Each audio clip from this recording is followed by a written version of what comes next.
What's up, y'all? It's your girl Jace, and we're finna talk about some housing. And I don't have a ton of time to be on today. I actually missed all last week, so I'm sorry, but I missed last week because remember that um, adjunct position I told y'all that I got, and they had all this stuff that they needed me to do because they needed me to start so quickly. So last week it was just like quickly, quickly, quickly. Hey, love. How are you? So I'm trying to go in and share this out real quick and then jump right into talking about this because I'm already like sitting at another meeting because that's just how life be today. But I wanted to make sure that I had opportunity to talk about this housing situation. And actually, this is not going to be the first time that I'm talking about it because I feel like there's a lot that's developing in this. And especially when we talk about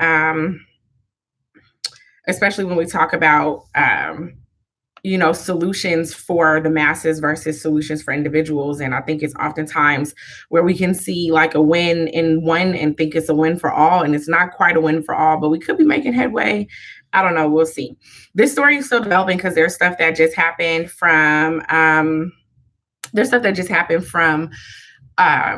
yesterday, actually. So I feel like it's still kind of moving, it's still developing, and that gives me some sort of encouragement, but I want to see how things start to play out. So yeah, I'm gonna talk about it.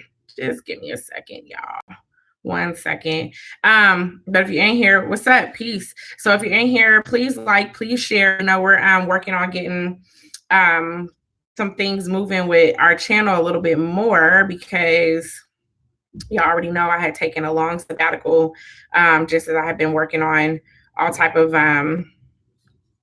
stuff happening. And I'll continue to talk about some of the things that are going on, some of the developments, because it's like an ever-changing situation that's happening with BBI and what we're able to do. We are going to be in Detroit, so that is official. We will be in Detroit in February. I'm going to drop that information as well. And so, yeah, there's a lot of stuff that's going on. We have our mentorship mastermind program that's happening that launches next Tuesday. So we have some entrepreneurs who are already in business. They're getting ready to take their business to the next level. So I'm really excited about that. It's a 6-month program.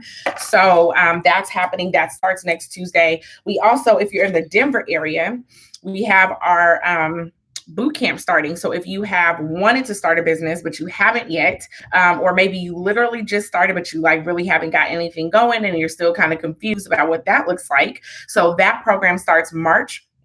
And the link for that is also up. So I probably need to make a note of all the stuff that I said I was going to drop because I'll be forgetting by the time I get to finishing up talking. I'll be like, I don't remember what I said. But those are some of the things that are already going on.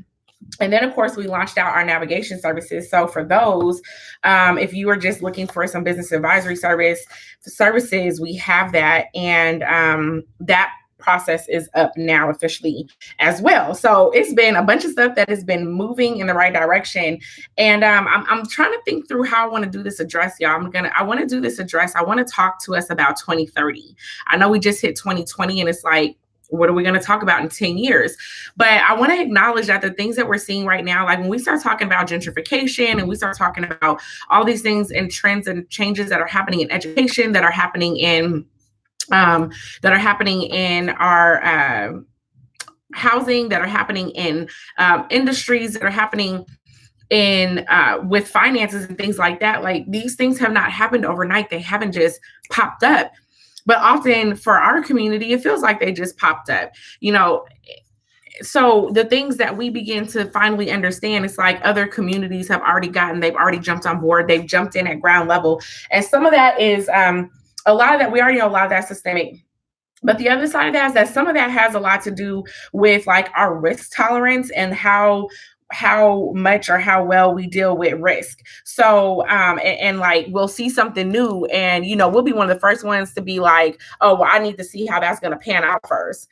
And so we struggle to get in at like the ground level of anything. We struggle to make real serious changes because of our risk tolerance. And so we have to work as a community to up that risk tolerance. But one of the primary things that helps with fixing your tolerance to risk is having knowledge and having an understanding. So if we don't know any better, then we don't do any better. If we don't know where things are trending, if we don't know how to overcome certain obstacles, if we're not really sure about, the types of information that's coming out, it makes it really difficult for us to figure out how we're going to overcome those things. So I think it's important for us to, dig in a little bit and talk about some of those risk tolerances and other things like that. So from that perspective, those are some of the things that I want to make sure that we're addressing and some of the things I want to make sure that we're talking about. So I'm about to jump in now. Like I said, I'm already sitting at this other meeting and I wanted to make sure that I went live because I wasn't able to last week. And so I wanted to, get back in and you know what, sis, you reached out to me and I want to make sure that we connect. Like if you can reach out, Nails and Glitter, can you drop info at BBI Professional in there so that she can email me? Because I want to understand a little bit more about what you're talking about. I'm not that familiar with IBOEs, so I would love to learn more and just have a better understanding of what that looks like. But yeah, so, follow up with me on that. So I want to talk about this housing thing. Also, before we do that, y'all, please like this video. Please share it. Invite people to subscribe because as I mentioned before, and I'm gonna keep mentioning, we're bringing other content contributors on here. That's happening. And so we want to make sure that we're pushing out information in a new way. And I'm gonna also throw this out here. For all of y'all who go back and try and make a bunch of negative ass comments, like it's okay to have dialogue, but I'm not doing a bunch of the negative comments. So I'm gonna say this once and then I'm gonna move on. If y'all notice, I have one actual negative ass video that's on here. I'm probably gonna pull it down because that's not the space that I operate in. So as you'll see, I don't have no back and forth going with nobody because I don't do that. And so, anybody who wants to get on and just start throwing out negative shit, we're gonna remove your comments because that's not the space that we're in. This is CTN Media. We're changing the narrative and we have to begin to focus on the things that we should focus on as a community in order for us to move forward. And that's part of why I want to talk about this housing crisis, because if y'all are not fully up on the story, y'all will know that these women who initially got kicked out of this house, and I'm gonna lay out the whole story just in case you don't know at all. And it's okay if you don't know. I'll be the first to say, I don't even watch the news. So there's a whole lot of stuff that goes on that I don't catch or that I catch really late in the game because I don't jump on the news all the time. So, it's good for, to me, it's fine to not, know every news story that's going on. So I'm going to make the assumption that everybody is not familiar with what's going on with this housing crisis, and in particular with Moms for Housing over in Oakland. But I do want to, acknowledge, like, we have to get to a place and an understanding that we have to start thinking about what actually moves us forward. And some of y'all just stay going at this low hanging fruit, kind of low vibration, low frequency bullshit. I'm not on it. I can tell you that now. So just know, because typically before I've kind of just let stuff be and I let people say what they say and do what they do. My girl in here, Nails and Glitter, she's a dope ass moderator. And I have a couple of other dope moderators that come in from time to time and help clear that out. But I'm just like, we're not doing that. It's 2020 and we got real solutions. So, we are tangibles 2020 up in this bitch. All right. So let's move forward. I wanted to talk about this housing crisis. So if you're not familiar with the housing crisis that's going on right now, first of all, this housing crisis is not specific to Oakland, but I wanted to talk about it because these women kind of highlighted this situation. So here's the layout, right? The layout that made the headlines, and then we're going to talk about like what's the real layout kind of under that. So the layout that made the headlines is the fact that you had these women who went in and were squatting inside of a property that did not belong to them. It belonged to an investment company called Wedgeworth Properties. And what they did was they were squatting. So the reality of that is, yep, it's illegal. They were squatting in a house that did not belong to them. And then out of that space, they basically took time to actually fix up the property. So they, obviously it's not 100% fixed up, but they were going in there and they were putting in their time and their effort to get that space up to a livable, into a place that was livable. And in addition to that, what they acknowledged about the house is that the house had been empty or vacant for a couple of years, meaning that Wedgeworth Properties bought it a few years ago. They bought it at auction, meaning they bought it for less than what it was worth. And worth, and the reason why I'm putting worth in quotation marks is because worth is subjective, and there's a lot of things that we have to understand about how worth works in terms of the bank and appraisal prices and all of that. But basically, they had the house for Wedgeworth Properties bought the house for less than what it was worth. They bought it through auction. And so now they're sitting on it for a couple of years.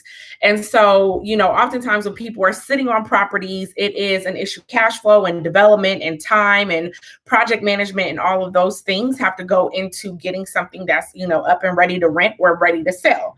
And so what was happening was, there are people, a lot of Black people who are at this point in time, they're homeless, right? But you have a lot of vacant properties. So first, to understand that the issue of homelessness isn't an issue of a lack of available housing.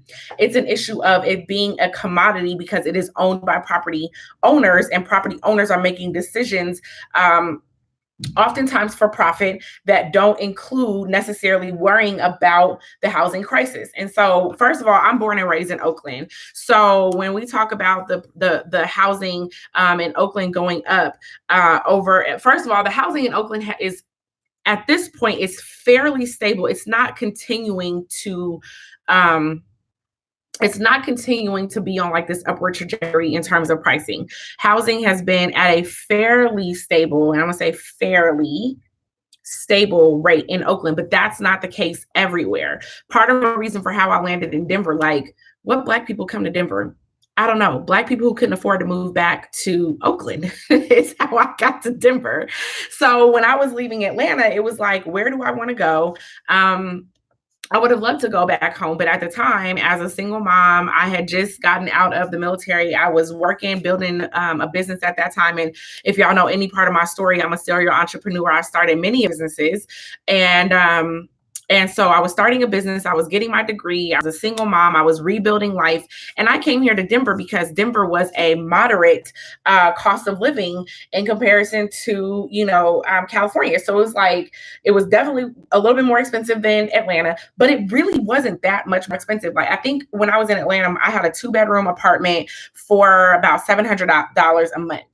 When I got here, initially I had an 8-bedroom, a 1-bedroom for $800. And then I ended up moving into a luxury apartment for $1,200. So I could have found a 2-bedroom for way less than $1,200, but I wanted to have a few amenities and I liked the area that I was in. So that's how I got there. And that's why it cost so much. But at that time, it was like luxury, nice amenities, brand new, all types of nice things that were in that apartment. That same apartment now, and I've looked, that same apartment now is like $2,000, a little over $2,000 a month for what I was paying $1,200 for, and that was 8 years ago.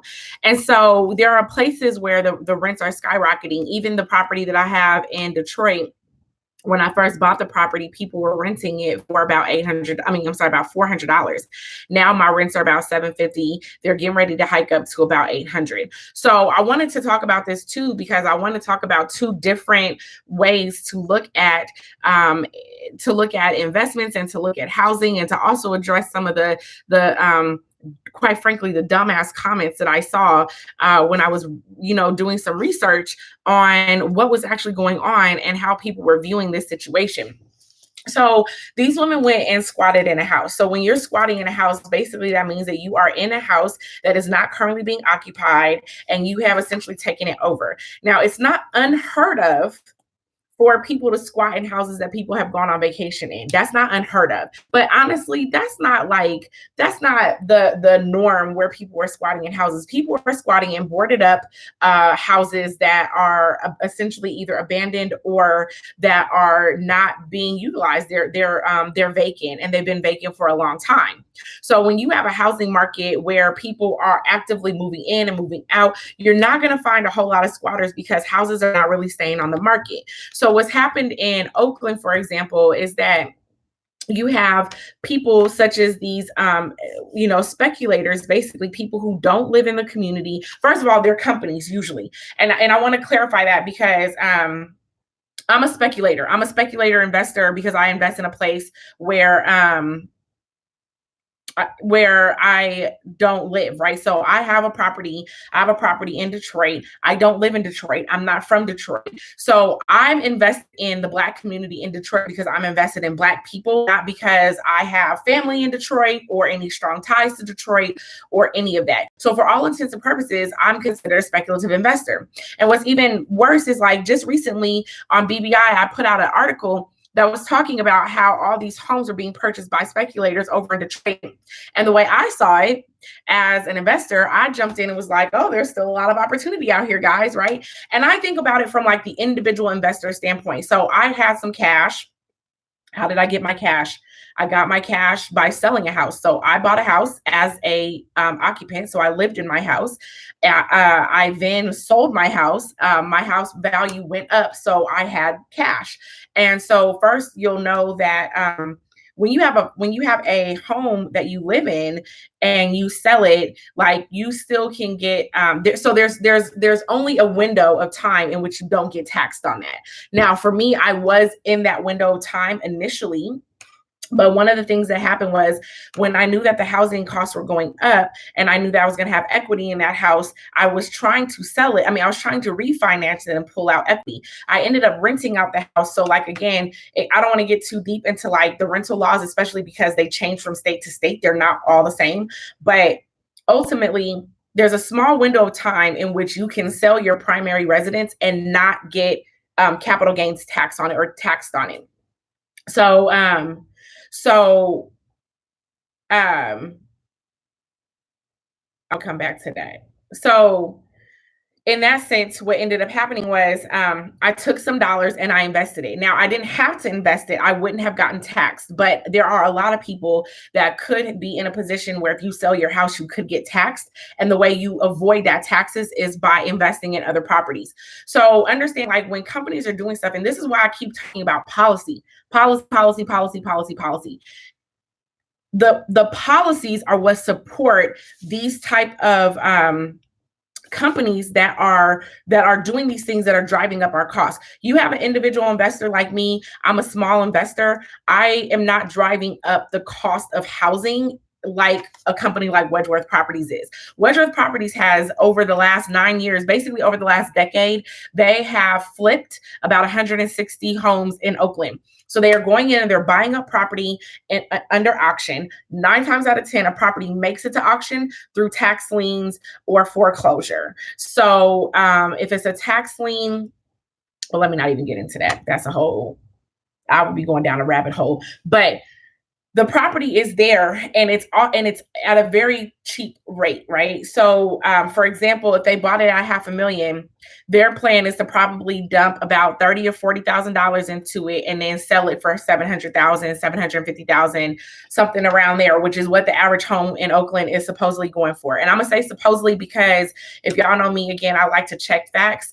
And as I said, this story is still kind of developing. So I have a lot of different like points of things that I want to go and research. And I'm probably going to come back and talk about this a little bit more because this is not a one and done.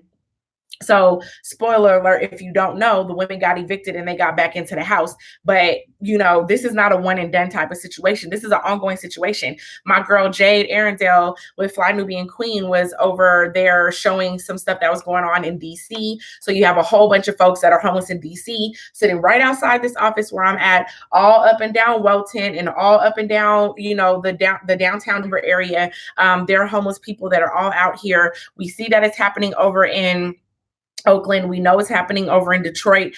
This is an issue that is plaguing our communities at a level that is like really of crisis. So then really understanding that this is not an issue of availability of housing. It's the issue of how the houses are being held. So what has happened? So what ended up happening is these women are squatting. They're in here. And since I saw your comment about, you know, the land in which the houses are on, which I don't know anything about this court case or whatever, so I would love to find out more about it. But even in that instance, because you can own land and you can own the house on a land. Let me give you an example. You can have a trailer, or you can have a double wide or a single wide, and you might own the house but you might not own the land that the house sits on. So you still run into conflicts around who owns what. There's a property right now where they had a very long-standing lease. Basically, these folks purchased a building, but they weren't able to purchase the land that the building sits on. So when they went out of business, they were over here struggling, trying to put people in. They were trying to put people inside of the building because there was nothing that they could really do. They owned the building outright, but not the land that it was sitting on. So yes, I would agree. Land and real estate are different.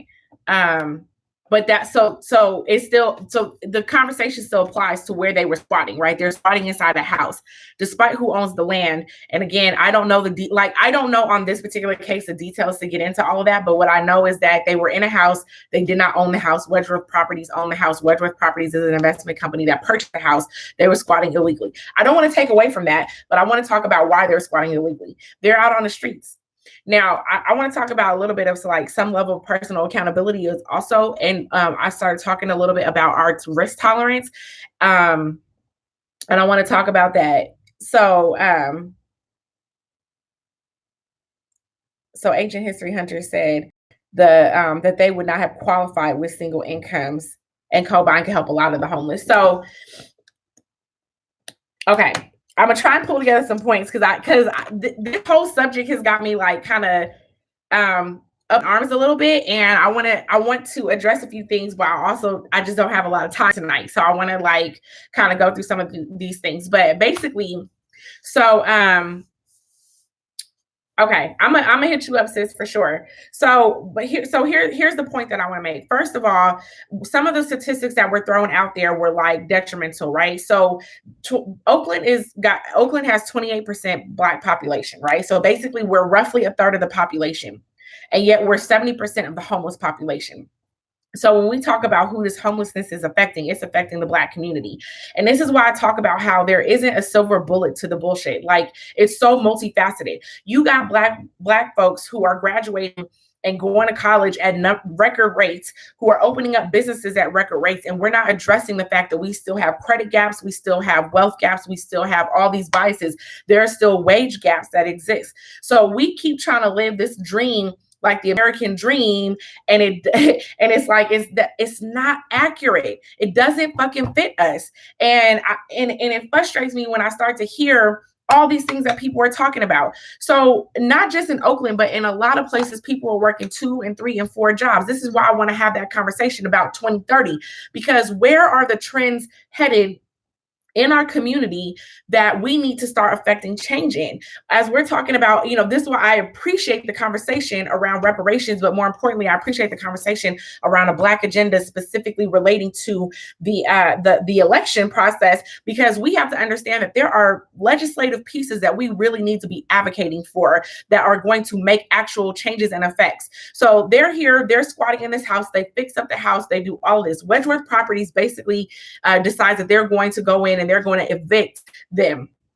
Now, here's the thing. You do have to evict somebody who is illegally squatting, right? So again, some of the comments that I saw were like, oh, what happens if you go on vacation? That happens to like some rich ass motherfucking people. That does not happen to the average person, y'all, at all. Because the average person is not vacationing for 2 and 3 and 4 months for somebody to think that the house is abandoned. You go on vacation for 3 days. You lucky if you go on vacation for a week. You super lucky if you go on vacation for 10 days to 14 days. That's not everybody. So people are not leaving their homes and then coming back, and there are people who are squatting inside their houses. That's not what's happening. This house has been vacant for 2 years. Nobody's there. So you just imagine you sleeping outside, you cold as hell, you looking around and you see this house that is just vacant and ain't nobody in there. It's boarded up and ain't nobody live there. For a fact, it's not like they just went into somebody's house. If you go and listen to these sisters, they did the research. They already knew who owned the property. They already knew how long it had been vacant. They already knew what it was purchased for. They already have some idea about what it's worth. They already had a plan in which they could, move forward. So they went in, they squatted. You can't just remove somebody outside of the house, right? Even if you let somebody come and stay with you, you got a homie, your homie is sleeping on the couch, your homie, you let them come and move in. You can't just kick people out. That's against the law in almost every state. You can't just kick people out. You got to give a notice. If they refuse to leave based off of the notice, you have to go through an actual legal eviction process in order for the sheriff to come and get them. Believe it or not, you start changing your locks, that's illegal. So understand that there are laws that are set up to protect the homeowner, but there are a lot of laws that are set up to protect the person who's living inside of a property before they get evicted and before they get moved out. So, and there's a lot of ways in which a landlord cannot just remove somebody from out their property. So that's why contracts and leases and all those things are in place, even just for you to have your homie come and stay. You need to have a contract in place for your homie to come and stay on your couch longer than like a night or two. Don't let your homie stay for 30 days. Right. We do have some major problems that for real need to be addressed, right? And we're not thinking about it right. So what's happening is that what they are assessing here, and again, I'm regurgitating information. Okay. I have not vetted all this information, but what they're talking about here is that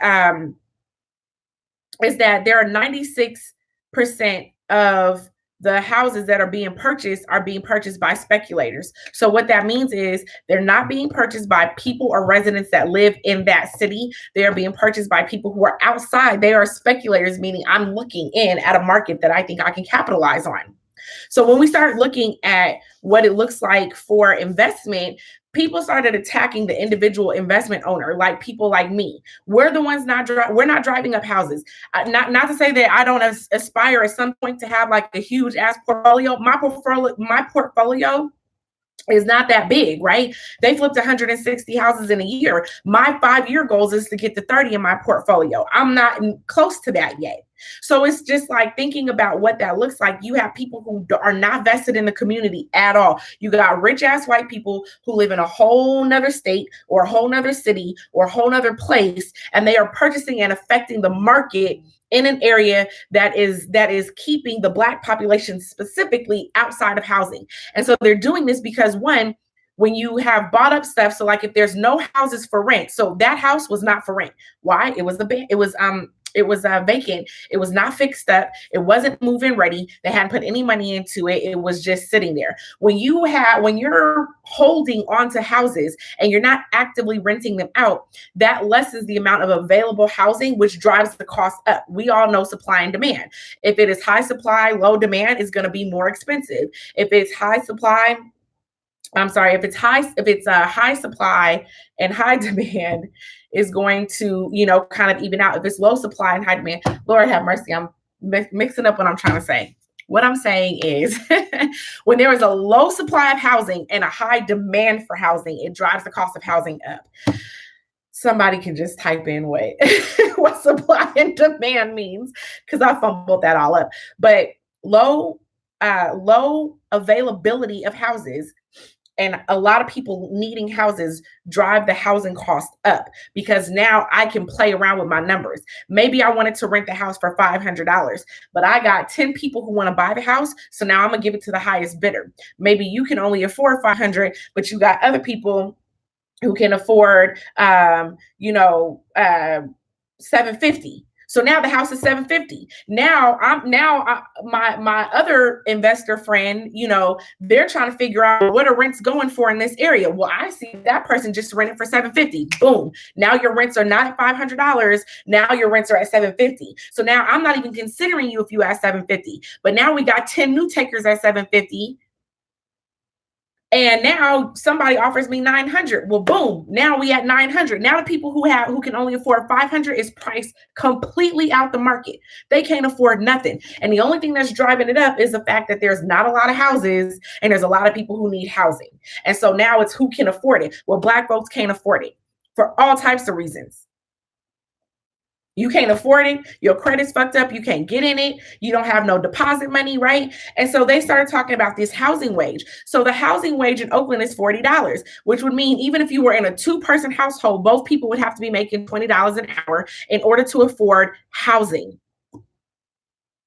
What's the minimum wage?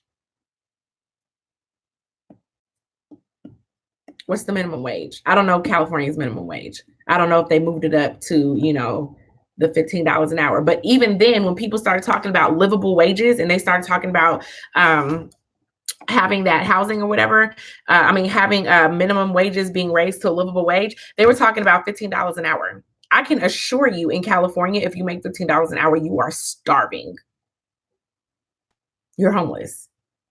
If you are living in Colorado and Denver at this point and you make $15 an hour, good luck. So this is why you got people who are doing Uber and people who are doing Lyft, people who are trying to rent out rooms and people who are trying to roommate. So it's interesting. So now what happens is, they're going through the eviction process. They got the whole community out there, right? People was out there and within a few hours, they had 300-400 people sitting in front of this house trying to discourage the sheriff's department from coming in and forcefully evicting these people out of the house. And so it works for a night. And then if some of y'all saw that they were actually in an interview when they got a text message that was like, oh, the sheriff's department has actually gone in the house now and are removing them. And like in the middle of the interview, they were wrapping it up. But like in the middle of the interview, they were literally like, oh, we got to go, because things were moving, right? So the sheriff's department came in, they evicted them out of the house. And there was such a huge outcry about how these property, like Wedgeworth is not losing any money. Wedgeworth is not losing no money. Wedgeworth would have made $150,000 off of that house roughly. And they have held on to it for 2 years. They don't really care. They probably paid for it in cash. They probably ain't doing nothing but paying a couple $1,000 a year for property taxes. They're not fixing it up. They're not doing anything. Again, this isn't an issue of availability. This is an issue of how the houses are being held. They're being held by private investors that don't live in the community. So this really made me like, I've actually spent some time with this because I was, the story was developing last week. And like I said, I didn't even get a chance to come on last week, but I was really kind of walking through this because, I'm a speculator investor in Detroit. Not nearly as big, not causing these type of waves, but I understand it's the same thing, right? I go in, I bought a property in cash. I had rents that were at $400. $400 really doesn't make me any money. I have 4 units, so that's $1,600 a month. I right now have half my units rented out and they're at $750. So I make $1,500 a month renting 2 instead of renting 4. I mean, that's what it is, right? Like I'm a speculative investor. So how do we address that? Now, on the other side, I actually give a shit about people who live in my house. So I have one tenant, bless her whole heart. She's late every month. I've waived plenty of late fees for her. And then finally, I had a whole conversation with her. Now, ask you yourself how many of your landlords are going to try and figure out how to sit down and help you get where you need to go. But I really sat down and was like, sis, help me understand. Like, you're a single mom. I'm a single mom. So I'm not over here just trying to, be funny. But like, I need to understand what's going on. Every month you're late. You pay a late fee. It doesn't do you any good. The late fee is there to discourage you from being late. I don't want to collect your late fee every month. So how can I help you? Like, what's happening in your finances? And I told her, like, obviously you don't feel pressured to tell me, but like, how can I help you get out of this situation? So understand, like, I give a shit about the people who live there. I want them to be successful. I want all of us to be successful. I want you to make enough money to afford to live there. I want to make enough money because I own something and I have an asset, right? Now that part is absolutely true. I'm fighting something like that right now. Like these taxes in Detroit it's definitely overtaxed. But the reason why it's overtaxed like that, again, is because of speculative investors. So what's happening is that you have all these people coming in, they're purchasing property. If you go and you look at Detroit, you're supposed to have your property fixed up basically within 6 months or available and ready on the market to rent. I can already tell you, like, I haven't even adhered to that. I have some land out there that I wanted to start developing. Now I've kept my land in good condition. Everything is maintained, but I wanted to start building on that. I didn't have the dollars to start building on it yet. And it's like the taxes is ridiculous, but like according to how you're supposed to do it, like within 6 months, you're supposed to have something going, right? So granted, like you visit Detroit, it is a mess like I've never seen before. And I come from the hood. So it's like, I don't come from that hood. I don't come from that type of hood. Detroit has so many abandoned properties. It is almost a little bit scary. Like the rate in which they're demolishing properties and how many they still have is like amazing to me. I'm baffled. And I hear some other neighborhoods that are like that. I haven't visited them. I hear Boston is similar. Hey, What's up, Desha? I don't know. I haven't been to Boston, but I've heard that there are some other places that are similar to that. So I know Detroit is not like an anomaly, but it is for even for me coming from East Oakland, California. I was like, oh, this is a lot. But I care about how to make an impact there. So that also reminds me, I'm trying to build a community garden out there, y'all. So if you want to do that and you're in Detroit, let me know. I have some land I want to do that on. So anyway, I just want to kind of I'm about to wrap up because I really just want to like talk a little bit about this situation and acknowledge that I'm going to keep talking about this because what has ended up happening is so currently the women are going to be allowed back in the house if they're not already in. This just came down yesterday that they're going to be able to go back into the house.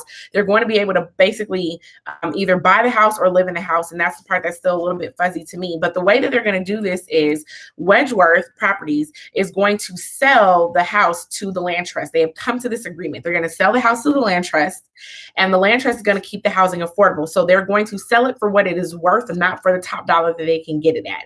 So again, remember that supply and demand is what creates bidding wars. So that's how you can start to get something above and beyond what it's worth, but you also in that process, you drive up the value. And that's why I was like saying value inside of quotations because it's not that simple. Value is very speculative, very, very speculative.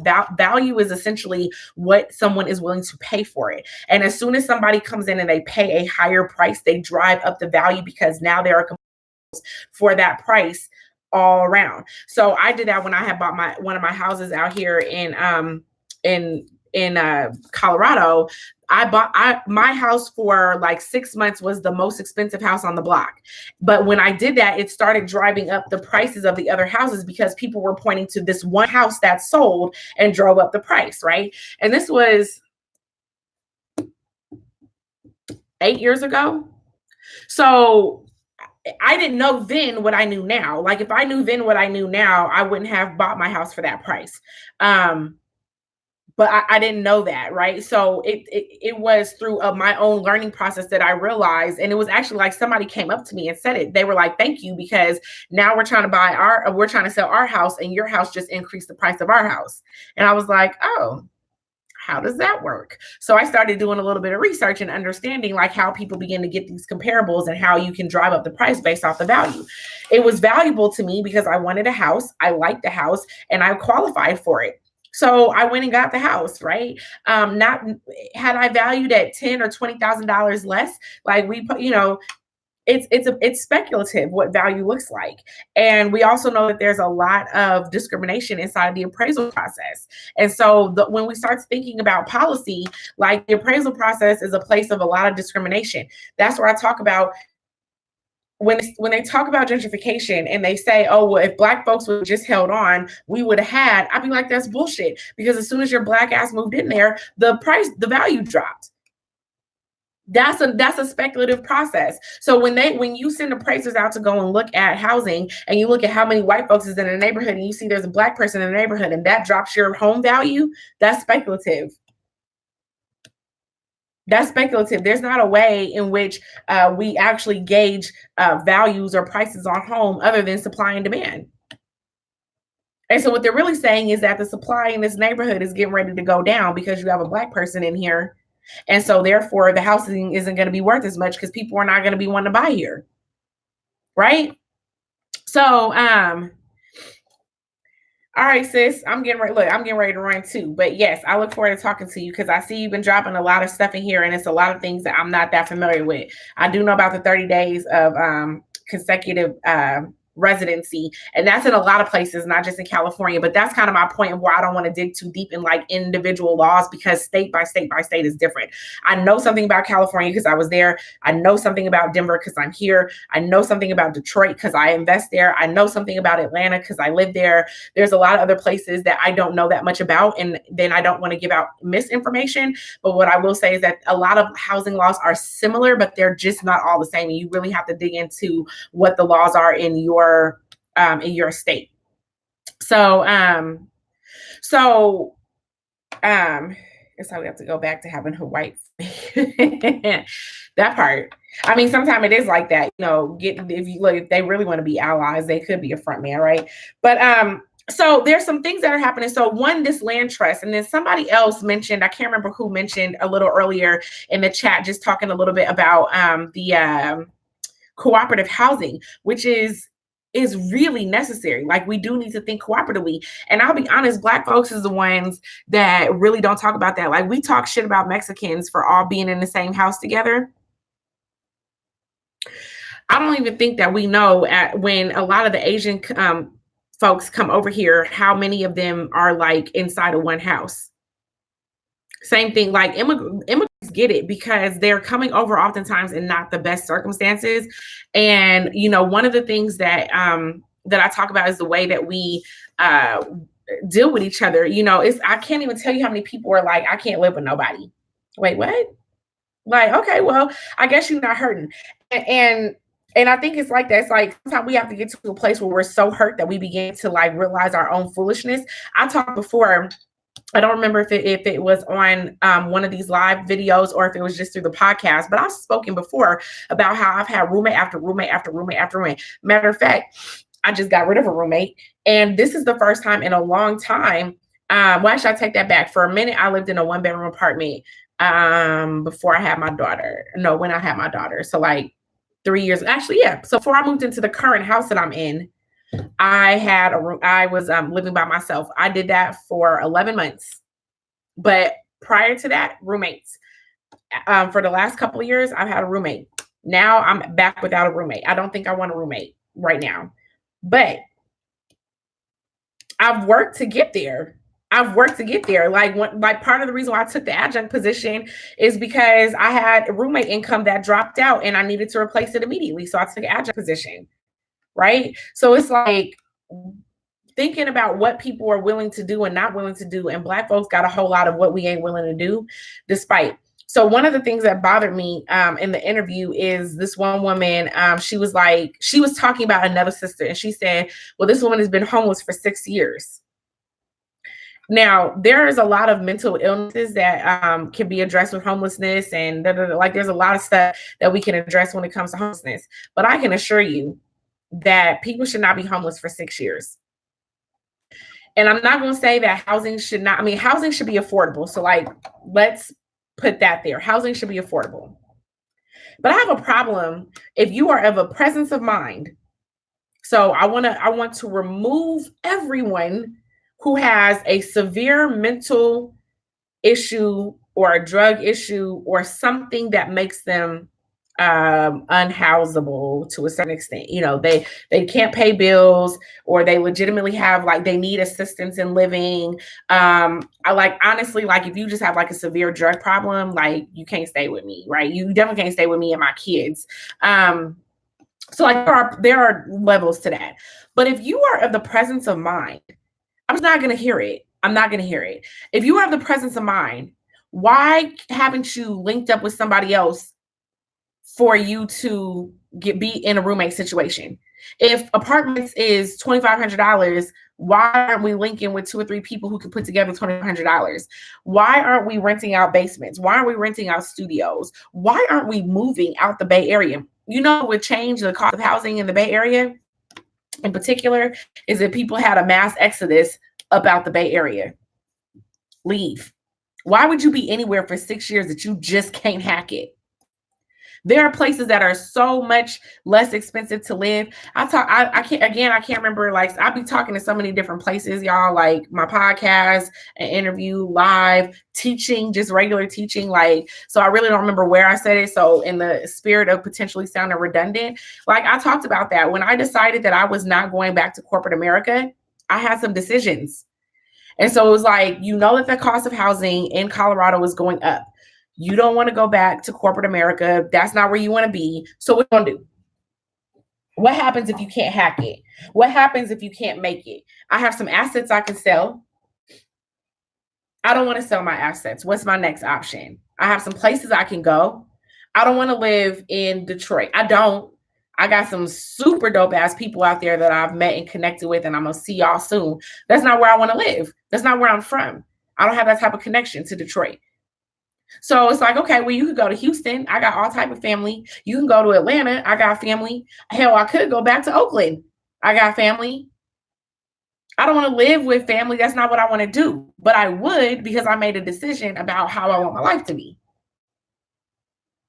So we have people who are sticking around and are of the clear presence of mind, and you just gonna be homeless because you can't figure out, like, are you not, like, you don't got no friends, you don't have no coworkers, you sitting out on the street, because a lot of people who are homeless are working. Remember, the housing wage is $40 an hour. So if you're making $20 an hour, you still don't qualify for housing in Oakland. That's what they're telling you. But what happens if you make 20 and somebody else make 20, somebody else make 20, the three of y'all can't find a place together? I'm not feeling it. I'm not feeling it. I'm not going to talk against systems, but I ain't even going to talk about the individual person's ability to come up out of their situation. We could talk systems all day because they exist, and that's literally what I'm here to work on and what I'm here to change. But what we're not going to do is we're not going to take personal accountability away, especially if I got kids. Especially if I got kids. I will eat some humble ass pie before I'm homeless for 6 years.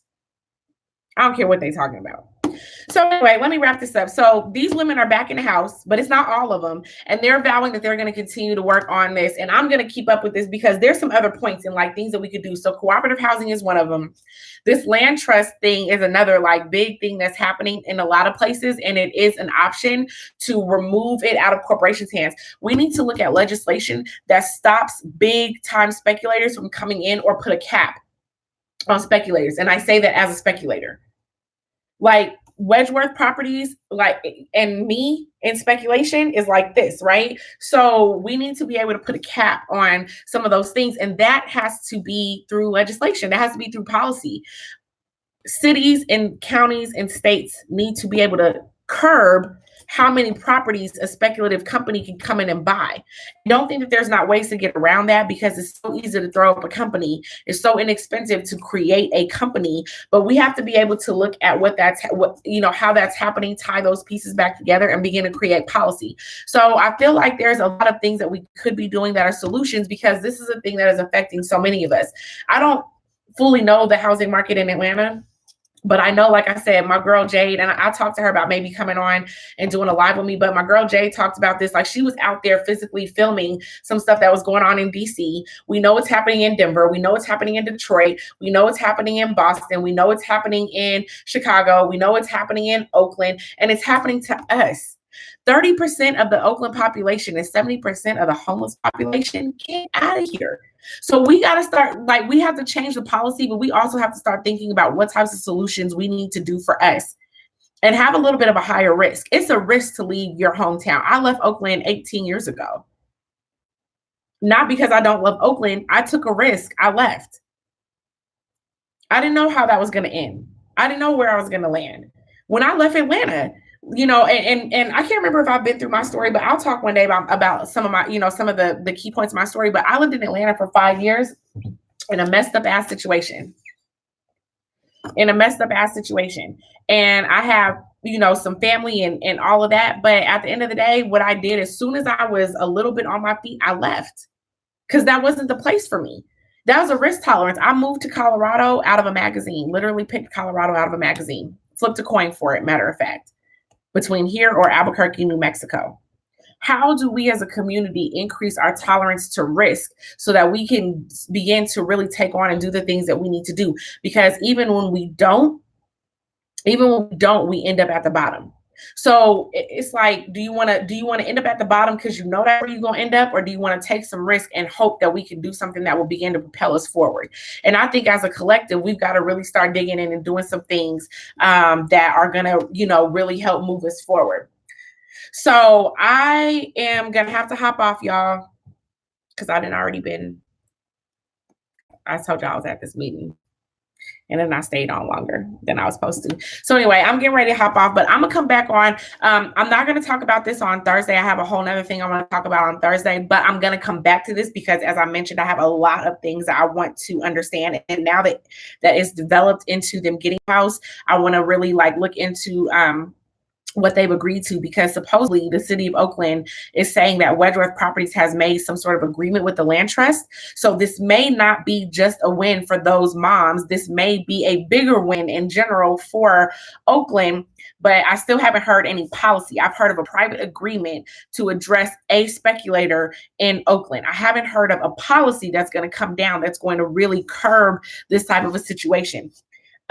So I do know that they have like a vacant lot tax, and I don't have time to really get into that, but I know that that's not enough to curb speculative investment, is like this little weenie ass tax that they're trying to put on. And so, they look at like creating a tax. That's something that they do to just try and appease people who don't really understand. That weenie ass tax isn't doing anything to major investors. That taxes would scare somebody like me off, because I'm over here counting my dollars when I'm investing in something, but they have so much expendable cash. Those dollars mean nothing. They got a long time before they would run into their investment. So we need to look at what types of policies that we need to put in place. And when we start talking about a Black agenda, these are the types of things that need to be put in there. So somebody reach out to ADOS, somebody reach out to Foundational Black Americans, somebody reach out to some of them, because these types of housing policies are nowhere in their Black agenda. They're not in there. They're not in there. And these are things that are affecting us immediately that can be tweaked to start curbing these types of investors from coming in and driving up the cost of housing. So these are the types of things that we need to have inside of a ADOS, a Foundational Black American, and the Congressional Black Caucus, and all these other places that are putting out and talking about a Black agenda. But we don't have the basics of the things that we need in policy coming up through these agendas. So those are the things that we need to push. So when some of y'all like to go around and say whatever is saying, whoever is talking to the rest of them, go and say that. This is housing policies that address speculative housing and the cost of driving up housing specifically for the Black community need to be addressed inside of our Black agenda.